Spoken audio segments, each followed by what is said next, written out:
It's 10 p.m. on a Tuesday. The house is quiet. No one's asking him where the remote is. No one's telling him dinner's getting cold. No one's slamming a door down the hall. The news is going in the background, not really watching it, just running. He's in his 60s, sitting with all of it. Maybe that's your father. Maybe that's your friend. Maybe that's you. Baby boomers built the America we live in. They worked the jobs, raised the families, paid the mortgages. And a lot of them arrive in their 60s and 70s to a house that's quiet, in a way they didn't entirely plan for. I'm Nick, and today I want to get into the actual psychology here. Not the sad retiree narrative. Not the crisis story. The real thing. How this man got here. What his days feel like from the inside. Where the life holds. And where, quietly, without much drama, it starts to slip. The numbers are worth knowing, but let's keep it brief. Right now, more than 10 million baby boomers are living alone in the United States. That's not a rounding error. That's 10 million people. Nearly 16 million Americans aged 65 and older lived alone in 2022,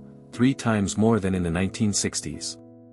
And as baby boomers continue to age, that number is expected to climb sharply. 1 in 6 boomers lives alone. More than a quarter, 27%, are divorced or were never married, and nearly 20% have no children at all. A replicated analysis published in Innovation in Aging confirmed that baby boomers experience significantly higher loneliness levels than the silent generation before them, even after controlling for health, income, and demographic factors. That's not an aging problem. That's a generational one, and the reasons are specific. Baby boomers didn't arrive here by accident. They were shaped for it. Born between 1946 and 1964, they came of age in a specific cultural moment. Their parents had survived the Depression and World War II. The message built into every household, every school, every workplace was the same. You handle things yourself. Emotion wasn't something that generation passed down. What they passed down was toughness, self-reliance. The idea that needing something from someone else was a kind of weakness. Boomers were shaped by a very specific cultural moment.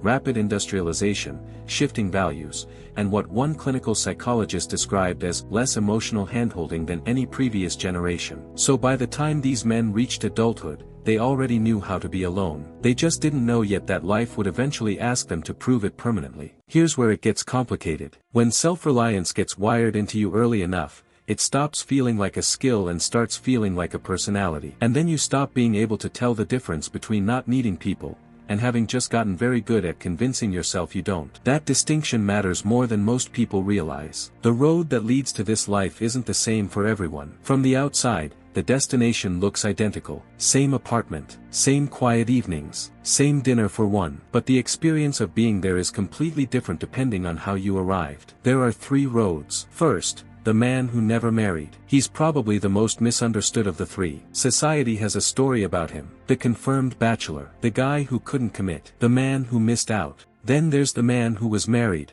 and isn't anymore. That's a genuinely different experience. And the research on this group is sobering. More than 1/3 of all divorces now involve people over the age of 50. Gray divorce, divorce after 50, doubled between 1990 and 2020. For the man on the receiving end of that statistic, the experience is rarely clean. He often loses proximity to the kids. He loses the house, sometimes. He loses the social network that had quietly built itself around the couple, because most of it belonged to both of them. And after the split, it reallocates. What's left is an apartment, sometimes a good one, but a life that used to have furniture, and now has space. And here's the part researchers keep coming back to. A lot of men built their entire social world around their marriage without realizing that's what they were doing. She was the one keeping the friendships going. She remembered birthdays, planned the dinners, maintained the connections. When the marriage ends, it's not just the relationship that collapses. It's the whole social infrastructure it was holding up. He's not just alone in his apartment. He's alone in a way he doesn't have the vocabulary for, because he never had to build those systems himself. So you've got 2 men, same apartment building, same age, same number of dinner plates. One of them has been doing this for 25 years and has optimized every corner of it. The other is doing it for the first time at 62, figuring out, slowly, sometimes painfully, that independence is a skill. It doesn't just show up automatically when you need it. And then there's the 3rd road, the one nobody wants to talk about, the widower. This man had a partner. He had a life built with someone. And then, one morning, he didn't. What makes his experience distinct from the divorced man's is that the loss came without a decision. No conflict. No transition period to mentally prepare. One morning the house held 2 people. The next morning it held 1. And everything, every corner of that house, still carries the shape of a life that was built for 2. Widowed older men show some of the highest rates of depression and social isolation of any demographic group. The primary reason is consistent across studies. The person who managed the emotional and social infrastructure of the relationship is gone, and the man never realized how much of his world she was quietly holding together. Unlike divorce, there's no anger to process, no narrative about who did what, just absence. And that's a particular kind of hard. Psychologists who work with widowed older men describe a specific pattern. The first year is often functional. Grief is present but focused. It's year 2 and 3 where things quietly unravel. When the check-ins slow down, when everyone else has returned to their lives, and he's still standing in the kitchen at 7 p.m. with no one to eat with. Here's something the loneliness conversation usually misses. Most boomer men who live alone have built a life that works. He's up early, not because someone's making noise, but because that's when his brain works. Coffee is the same every day, exactly the way he wants it, because no one else's preferences are in the equation. He checks his phone, not for texts from a partner, for news. Maybe a group chat with a couple of guys he's had since the 70s. If he's still working, he goes. If not, there's always something. A project. A YouTube rabbit hole about old cars or fishing or military history. 3 hours deep and not apologizing for it. Dinner happens whenever he wants. Could be 5. Could be 9. There is no schedule he didn't set himself. And the thing people on the outside keep getting wrong. They look at this man and see someone missing something. But a lot of these guys aren't sitting around wondering where their life went. They're doing exactly what they want, when they want, with nobody to negotiate with. The house is theirs. The money is theirs. The silence is theirs. For some of them, that silence is the first real quiet they've had in decades. The evenings split into 2 types pretty cleanly. One type fills the silence. Something's always on, a game, a documentary, the news. He's not uncomfortable. He just functions better with a signal in the background. The other type sits with the silence like it's an old friend. He reads, stares out the window for 20 minutes, calls it thinking. Both of these men are managing the same underlying reality. No one to answer to. No one accounting for where he is. For some, that's freedom. For others, under the right conditions, it becomes something else. But there's a real risk in this kind of life that doesn't get enough attention. And it's not the loneliness people usually point to. It's the drift. The drift is what happens when there's no external structure and no one to reflect your life back at you. It doesn't arrive all at once. It happens the way most things go wrong. Gradually, quietly, in ways that feel completely normal while they're happening. You skip the walk one day, then it becomes a week. Meals get simpler, then careless. Sleep shifts a little, then a lot. And because there's no one there to say, hey, this isn't like you. Nothing ever feels wrong. Your normal just moves. A fully self-managed life can feel stable, even when it's slowly narrowing. There's no signal, no alert. Just a man who looks at his routine one day and realizes, without any drama, that it's gotten a lot smaller than he intended. Not because something broke, because nothing stopped it from getting smaller. I noticed this pattern in someone close to me during a stretch a few years back. Nothing extreme, nothing you'd call a crisis. But looking at his week from the outside,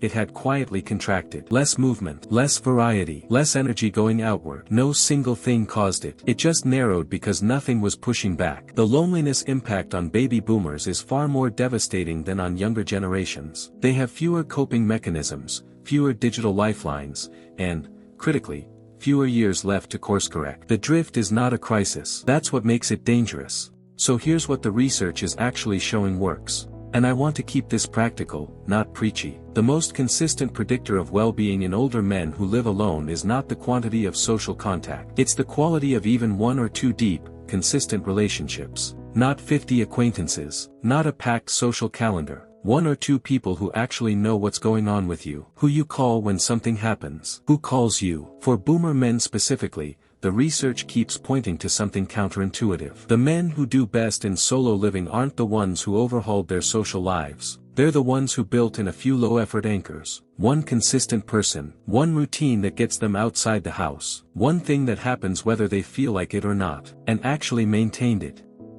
Tying interaction to an activity helps, because that's how this kind of man is wired. Not, let's sit down and talk about how we're doing. But, we both show up here on Tuesdays. The conversation becomes a side effect, not the goal. And side effects are a lot easier to maintain than goals. Small, regular contact beats big occasional contact every time. A short text once a week does more than one long phone call every 6 months. And the most important anchor, the one that holds everything else, is the structure itself. In a fully independent life, structure is what replaces everything else. It's what keeps the drift from accelerating. Fixed times, fixed habits, things that happen regardless of motivation. Because motivation in a solo life is the most unstable variable there is.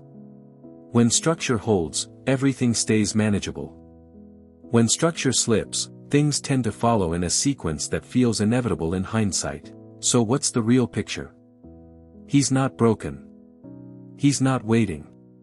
He's not secretly miserable behind a well-maintained routine.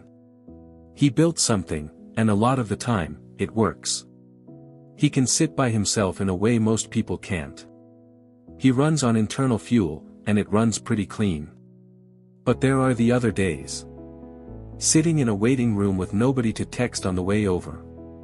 A holiday that passes without a real conversation. That moment right before sleep when the house makes a noise and there's nobody to exchange a look with. Those days don't cancel the good ones. But they're real. And they show up in the data. And they show up in the comments of videos like this one. The gap between being alone and feeling alone. That's where the real psychology of this man lives. He's been practicing not needing for so long. He often can't tell which side of that gap he's on. He can go 3 weeks without a meaningful conversation. Notice it briefly. And file it under fine. Not because he's in denial. Because the system he built doesn't have a meter for that. The wire goes dead quietly and the light doesn't come on. At some point the question stops being, do you like living alone? And starts being, does anyone know you're here? If you're the guy watching this right now in a quiet house on a weeknight, I'm not going to tell you to join a club.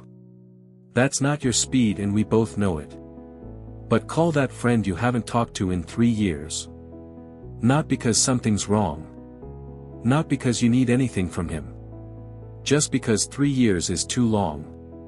The man on the other end of that call is probably sitting in a quiet house too. In his own routine.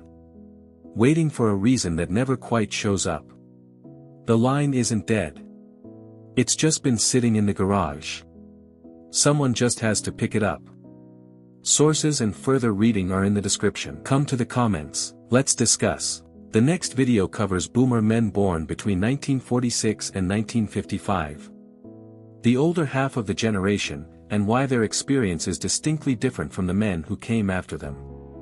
I'll see you there.